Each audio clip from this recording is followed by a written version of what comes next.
Bom, hoje a aula vai ser sobre ansiolíticos e os hipnóticos, né? São os fármacos que agem na ansiedade e na insônia, né? Então, antes da gente começar a própria farmacologia, nós vamos ter que falar um pouquinho dos conceitos, o que é, para a gente entrar na farmacologia, para você estar entendendo bem. Vamos aos ansiolíticos. São fármacos utilizados no tratamento da ansiedade, reduzir os sintomas ou a intensidade das crises. Então, os ansiolíticos, eles são fármacos que reduzem os sintomas e reduzem a intensidade da crise da ansiedade, tá? Os hipnóticos, eles são fármacos que causam sonolência e facilitam o início e a manutenção do sono. Em doses pequenas, ele causa sedação, mas a sedação é aquela sensação de bem-estar ou de relaxamento, tá? Em baixas doses, em pequenas doses. Em doses maiores, é a hipnose, que é o sono. A gente tem dois tipos de ansiedade, né? A gente tem a ansiedade fisiológica, que é aquela passageira, aquela normal, que você fica ansioso por causa de uma prova, por causa de alguma coisa. E a gente tem a ansiedade patológica, que ela já é duradoura. Ela perturba a personalidade da pessoa, tá? Então, ela é desagradável, estado de tensão, apreensão ou de inquietude, tremor que parece originar-se de alguma fonte desconhecida, né? A gente chama de fobia por diversos motivos. É chamado de fobia por diversos motivos. Pode ser uma fobia a algum inseto, alguma coisa, pânico e a própria ansiedade.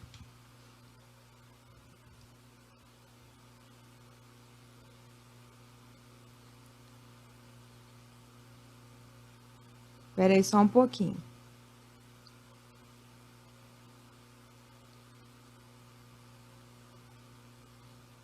Os tipos de ansiedade. A gente tem a fobia específica.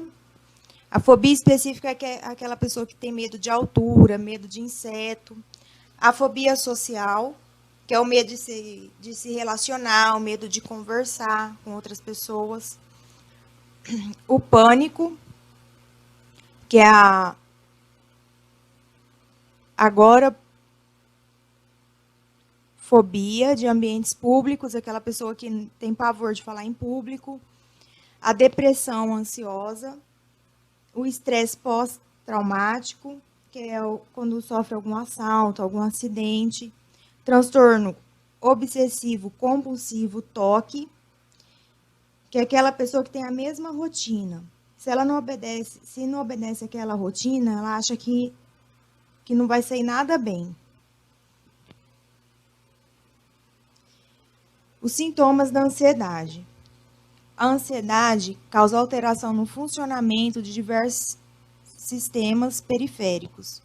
No cardiovascular, temos a palpitação, hipertensão, vermelhidão e hiperventilação. No cardiovascular, vai aumentar a frequência cardíaca, vai aumentar a pressão arterial e vai ter umas áreas de vermelhidão. No endócrino, elevação dos níveis de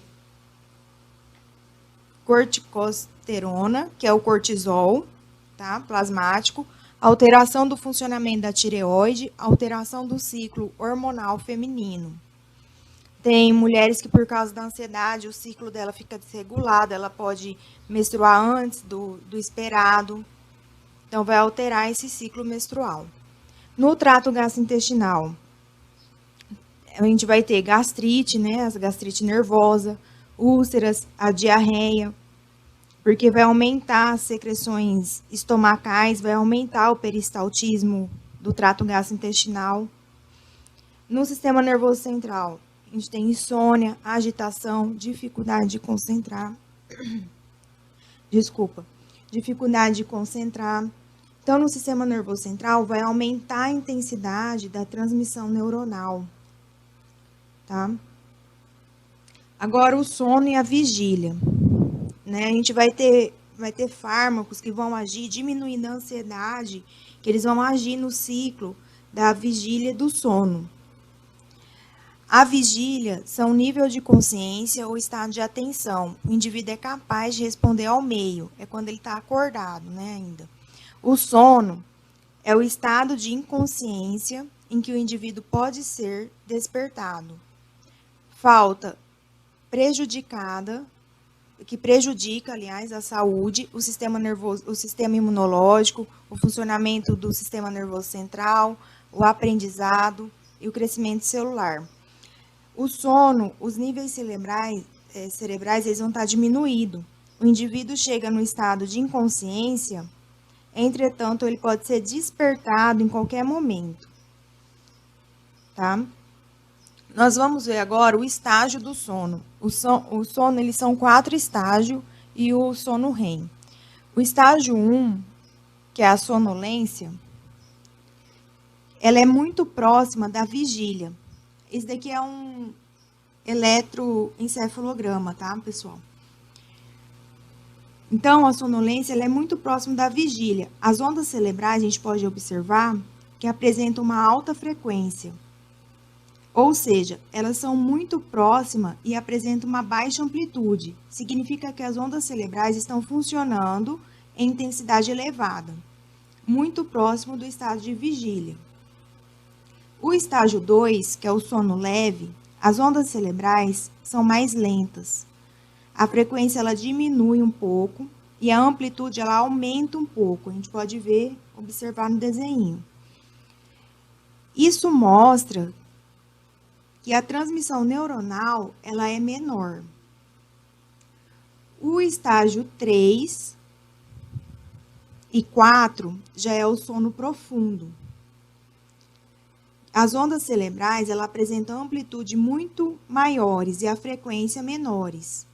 No sono REM, as ondas são rápidas, desincronizadas, não tem sincronia. Ela aparece como um estado acordado. O sono que normalmente é aquele sono que a gente normalmente está sonhando. A gente chama de REM. Ele vem de movimentos rápidos dos olhos, é um sono profundo, de intensa atividade neuronal e frequência rápida, né, alta. E a amplitude é pequena. Então, aqui a gente tem mostrando de novo o estágio 1, o 2, o 3, o 4 e o REM. Os hipnóticos eles vão agir no estágio 2, que é o sono leve, mais fácil para despertar.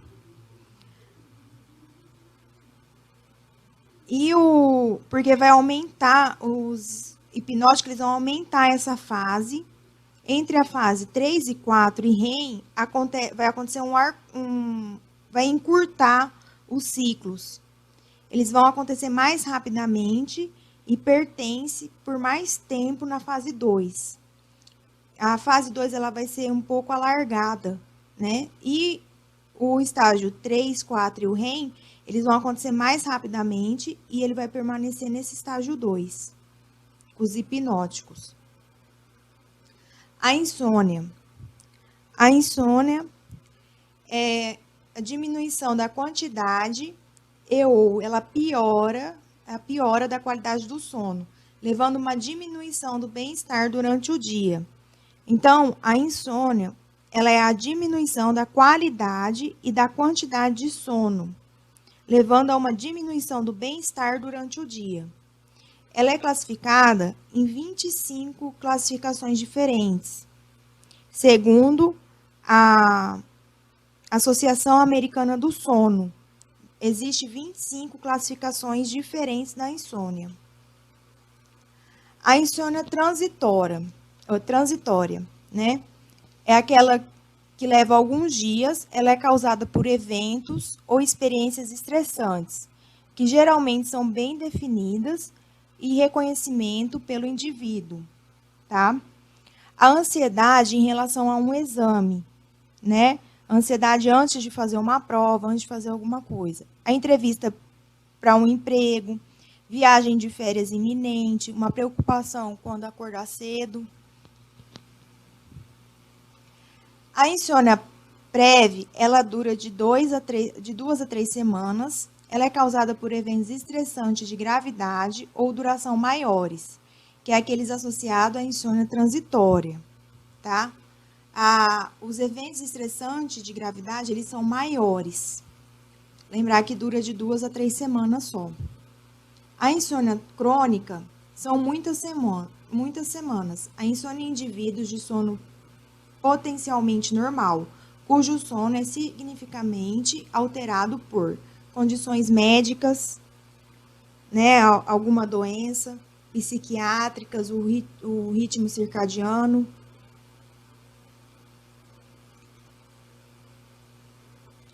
A insônia, ela não é uma doença, e sim um sintoma. Pode ocorrer em diferentes fases do sono, no início, ao despertar e interrupções. No idoso, tem menor duração do sono, maior número de interrupções no sono. Que o idoso ele levanta toda hora, né, para ir no banheiro. No recém-nascido, tem maior duração do sono e maior número de interrupções do sono. Então, pessoal, a insônia, ela não é uma doença, é um sintoma de alguma doença, tá? As principais causas da insônia: estresse, depressão, ansiedade, dores ocasionalmente ou crônicas, efeitos colaterais de fármacos, uso de cafeína e álcool, alteração do ciclo circadiano, alteração comportamentais, alterações fisiológicas e patológicas, tá? Os distúrbios que vão estar relacionados ao GABA, né? A insônia, ela é uma ansiedade. A insônia e a ansiedade, aliás, elas estão relacionadas com o metabolismo e ação do GABA. O GABA, ele é um neurotransmissor considerado inibitório. Ele vai ser biosintetizado e metabolizado, ele pode agir nos receptores do tipo GABA, que produz um efeito biológico. Os principais fármacos que são ansiolítico e hipnótico, eles vão agir no receptor GABA, que são os modeladores de alostéricos, que são os benzodiazepínicos, os barbitúricos, que provém da abertura dos canais de cloreto.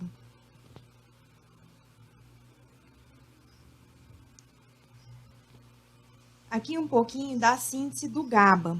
O GABA, ele é um neurotransmissor inibitório.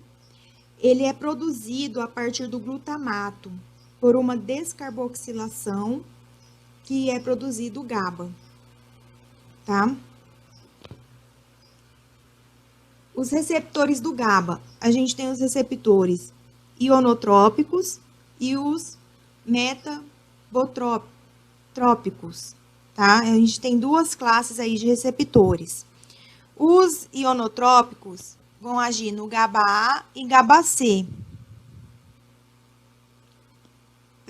Os benzodiazepínicos e os barbitúricos, eles vão agir principalmente nos receptores do tipo inotrópicos, tá? O metabotrópicos é o GABA-B. Os receptores GABA-A, eles são ionotrópicos, é uma proteína do canal iônico que transporta o cloreto. Aumenta a concentração do GABA, ela favorece a entrada de cloreto na célula. Aqui a gente pode ver, ó, o GABA-A vai entrar na célula. O cloreto, ele passa por aqui,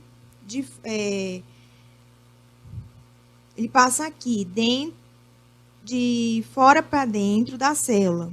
Tem dois sítios ativos para fazer essa ligação, que um é o barbitúrico, os barbitúricos, e o outro são os benzodiazepínicos.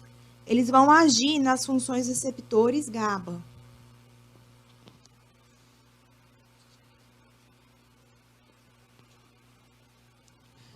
Então, os receptores GABA, o GABA-A, é uma proteína que é formada por 5 subunidades. As subunidades é o alfa, o beta, o gama, o delta, o pi e o rho. E tem as isoformas das unidades, que é o alfa 1, alfa 6, o beta 1, beta 3,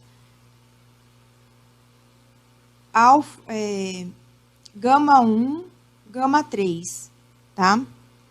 Os benzodiazepínicos, eles possuem afinidade no sítio benzodiazepínico, localizado no receptor GABA-A, que ele é formado, os benzodiazepínicos, eles são formados por uma subunidade alfa. O sítio benzodiazepínico está presente apenas nos receptores GABA-A, que apresentam uma subunidade alfa 1, alfa 2 e alfa 3. Então, os receptores GABA-A conformação relevante para benzodiazepinas, que os receptores GABA, com sua subunidade alfa 1, onde os benzodiazepínicos, eles vão se ligar. Eles vão se ligar bem aqui, ó, no alfa 1, os benzodiazepínicos. Então, o mecanismo de ação dos benzodiazepínicos. Os benzodiazepínicos, ao se ligar à sua subunidade, eles vão potencializar a ligação do GABA. Então, como já disse para vocês anteriormente, o GABA é um neurotransmissor que se liga aos receptores GABA, promovendo a abertura do receptor do GABA. Com esse receptor, ele vai se abrir e vai entrar o cloreto dentro da célula. O cloreto entra na célula, vai promover uma hiperpolarização da célula. O neurônio, ele vai ficar hiperpolarizado. A consequência imediata disso é que aquele neurônio que se tornou mais resistente a um processo de despolarização, a pessoa que tem uma atividade neuronal muito intensa, se os neurônios permanecem mais resistentes à despolarização, vai permanecer ao menor estado de vigília, tá? Por quê? Porque vai diminuir a atividade neuronal, que é o sono.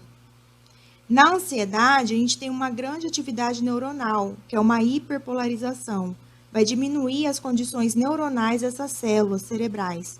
Como consequência imediata, a gente tem diminuição dos sintomas da ansiedade. Os benzodiazepínicos, eles vão se ligar aos seus sítios, que a gente viu, que é o alfa 1, e vai promover uma maior afinidade do GABA para seu receptor. O GABA, ele permanece mais tempo ligado ao receptor do canal de cloreto. Consequentemente, ele vai permanecer mais aberto. Mais tempo ele vai ficar aberto. Ele vai se abrir com maior frequência do que irá se abrir se não tivesse a ação dos benzodiazepínicos. Consequentemente, a célula vai permanecer por mais tempo hiperpolarizada. Com isso, a gente vai diminuir a ansiedade e diminuir o estado de vigília. As benzodiazepínicas versus barbitúricos. As benzodiazepínicas, elas dependem do GABA, porque aumenta o número de abertura dos canais de cloreto. Os barbitúricos, eles são independentes do GABA. Eles se ligam em seus receptores, eles vão aumentar o tempo de abertura dos canais de cloreto. O barbitúrico se ligou ao receptor GABA, ele promoveu a abertura, mesmo na ausência desse GABA, fazendo com que esse canal de cloreto permaneça aberto por mais tempo. Então, vai ser mais cloreto entrando na célula. A célula vai ficar hiperpolarizada por mais tempo. Com isso, vai diminuir a ansiedade e diminuir a insônia. Então, a farmacoterapia da ansiedade e da insônia. Os barbitúricos, os benzodiazepínicos, o agonista serotoninérgicos, os antidepressivos e outros. Hoje nós vamos estar falando dos dois principais, que é os barbitúricos e os benzodiazepínicos. Tá? Primeiro vamos começar com os barbitúricos. Quais são os principais usados, né? É o fenobarbital, o tiopental, amobarbital, pentobarbital e secobarbital. O mais usado, assim, que a gente vê na clínica é o fenobarbital e o tiopental, que a gente mais vê. Então, os usos terapêuticos, eles são ansiolíticos, anticonvulsivante, hipnótico, anestésico porque tem uma rápida ação, né, para a indução da anestesia, exemplo, a gente pode dar o tiopental, e ele tem efeito sedativo também. Os barbitúricos, eles são classificados em 3 ações, de ação longa, ação curta e de ação ultra curta. O de ação longa, a gente tem o fenobarbital, que dura de 1 a 2 dias. De ação curta, de 3 a 8 horas, a gente tem o pentobarbital, secobarbital e o amobarbital. De ação ultra curta, que é 20 minutos mais ou menos sua duração, é o tiopental. Tá? Eles são classificados de acordo com o tempo de ação. O de ação curta são indicados como indutores anestésicos, né? Que é o tiopental. Os efeitos adversos. A gente vai ter um potencial de abuso, né? Se tem um potencial de abuso. Sonolência, que é o efeito hipnótico. Náusea, vertigem, tremor, indução enzimática. A principal desvantagem dos barbitúricos é essa indução enzimática. A farmacocinética. A administração deles é por via oral, exceto a anestesia, né? Que é intravenosa, que é na indução anestésica, que a gente faz essa anestesia. Ácidos fracos são absorvidos no estômago. A lipossolubilidade com redistribuição vai aumentar essa lipodistribuidade. Ele vai ser distribuído pelos tecidos, que vai levar um aumento da perfusão sanguínea e, posteriormente, ele vai ser redistribuído para os tecidos adiposos, tá? O metabolismo é hepático, rim e pulmão. Os benzodiazepínicos, alprazolam, bromazepam, clonazepam, diazepam, lorazepam e midazolam. Esses que fazem parte dessa classe dos benzodiazepínicos. Os seus usos terapêuticos, eles são ansiolíticos, hipnóticos, anticonvulsivante e de sedação para procedimento médico e odontológico. Os ansiolíticos é o diazepam, clorazepam, lorazepam, alprazolam e bromazepam. De efeito hipnótico é o nitrazepam e flurazepam. Anticonvulsivante, que é o clonazepam e o diazepam. E de sedação para procedimento médico e odontológico é o midazolam. As principais propriedades dele. Ele é ansiolítico em menores doses, anticonvulsivante, hipnótico, indutores de anesia, relaxante muscular, causa perda de consciência, como coma. Esse uso, ele depende da dose a ser administrada. Conforme você vai elevando a dose, vai fazer um efeito. A relação entre a dose letal e a dose eficácia. Os benzodiazepínicos, eles são mais seguros que os barbitúricos. A dose de benzodiazepínicos para provocar a morte é 1000 vezes maior para produzir ansiedade e também induz o sono, né? A classificação dos benzodiazepínicos também depende da sua ação, né? Eles são classificados de ação longa, ação curta e ação intermediária. Ação longa é de 1 a 3 dias, que é o diazepam, o flurazepam, que são os mais usados, né? De ação curta é de 3 a 8 horas, que é o triazolam, oxazepam. E de ação intermediária, que é de 10 a 20 horas, o efeito dele. Alprazolam, lorazepam. Esses dois são os mais utilizados.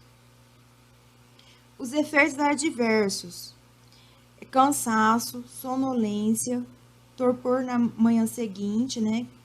Outros efeitos são raros, que é o ganho de peso, erupção cutânea, prejuízo da função sexual, a irregularidade menstrual, né, menstruais e anormalidades sanguíneas. Vai ter uma redução do número de células sanguíneas.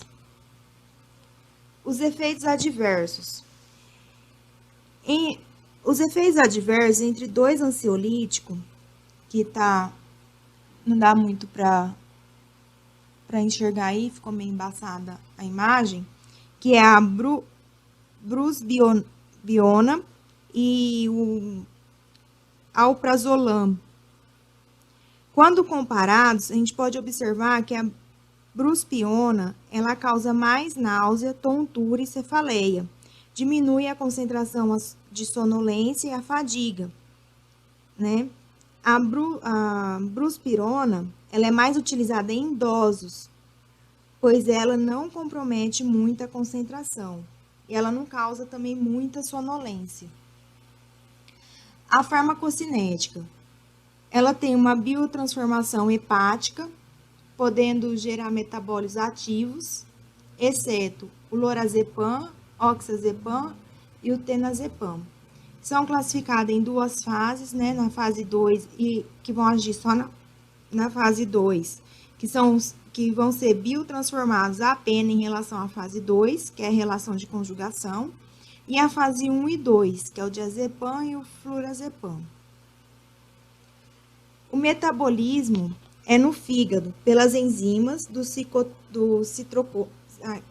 citocromo P450, principalmente o CYP3A4 e o CYP2C19.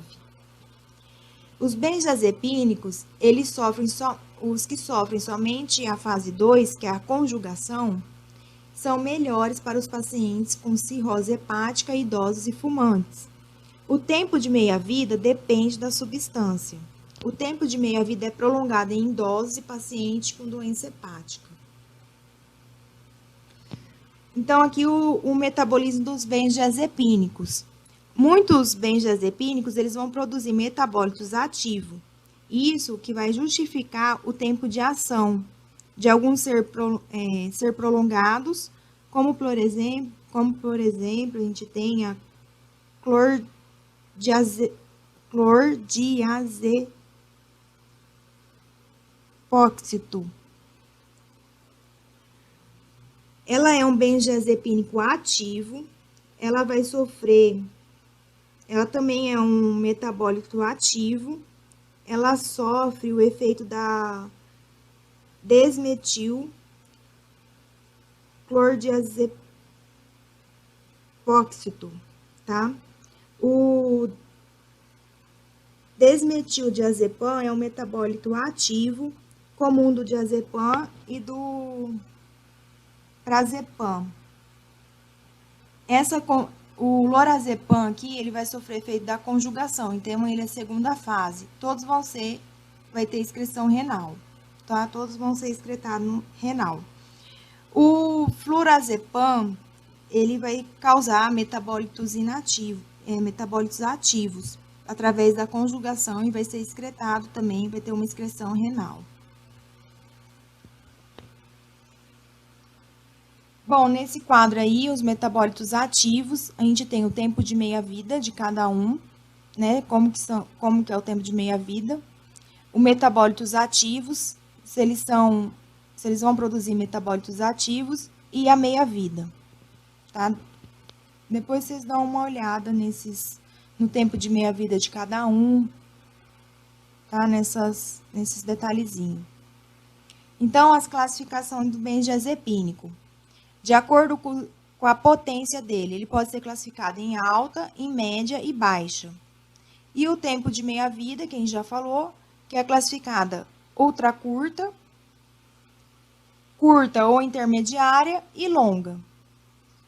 A potência alta vai ser quem vai estar incluso nessa classificação de alta. É o alprazolam, clonazepam, lorazepam e o triazolam. De média, nitrazepam. De baixa, terazepam. A meia-vida, a gente classifica como ultra curta, menor de 5 horas, curta ou intermediária de 6 a 12 horas e de longa maior que 12 horas. Os sintomas da retirada brusca, né, dos benzodiazepínicos. A gente tem sintomas da síndrome da abstinência. Quando você tira de uma vez, vai ter confusão mental, visão borrosa, diarreia, a perda do apetite, perda de peso, ansiedade rebote e insônia rebote. Tá? O que a gente pode concluir, então? As vantagens dos benzodiazepínicos em relação aos barbitúricos. O início terapêutico é maior. A dose letal e a dose terapêutica é maior. Tem um menor potencial de causar dependência física e psíquica. Eles não produzem indução enzimática. Aqui a gente tem alguns exemplos, né? Onde que é usado. Transtorno de ansiedade. O transtorno de ansiedade generalizado. A gente vai usar o quê? Benzodiazepínico. Também pode ser usado outras coisas, mas aqui eu trouxe para vocês dar uma relação do que a gente está estudando, né? Da onde que a gente vai usar. O transtorno da ansiedade generalizada vai ser usado um benzodiazepínico, que é o clonazepam, que é o mais usado, né? Bromazepam, clocaxepam, zolam, aliás, tá? Mas também pode ser usado outros. O transtorno do pânico vai ser usado um benzodiazepínico. O clonazepam, que é o mais usado. O transtorno obsessivo compulsivo, a gente vai usar o quê? Uma fluoxetina. Né? A fobia social, ficou meio cortada aí, mas depois dou uma arrumada, pessoal. A fobia social, a gente vai usar um benzodiazepínico, mas não só ele, né? A gente pode usar outros. Um benzodiazepínico, como o clonazepam. Uma fobia específica, que a gente vai fazer só uma psicoterapia. A gente não, aliás, o psicólogo, né? O psiquiatra, né? E aqui nessa imagem é as vantagens e a desvantagem dos fármacos ansiolíticos e hipnóticos, né? As benzodiazepínicas. O clonazepam, ele é usado, é o uso potencial em tratamento crônico da crise. Ficou meio embaçado aqui no slide, mas daí a hora que vocês baixar o slide, vocês vão ver melhor. Daí vocês dão uma olhadinha nesse quadro aqui, que tem dos benzodiazepínicos, as vantagens e as desvantagens deles, vocês dão uma olhada, né? Os outros fármacos, os barbitúricos, né? Pessoal, é só isso a aula de hoje, tá? Muito obrigada pela atenção aí de todos.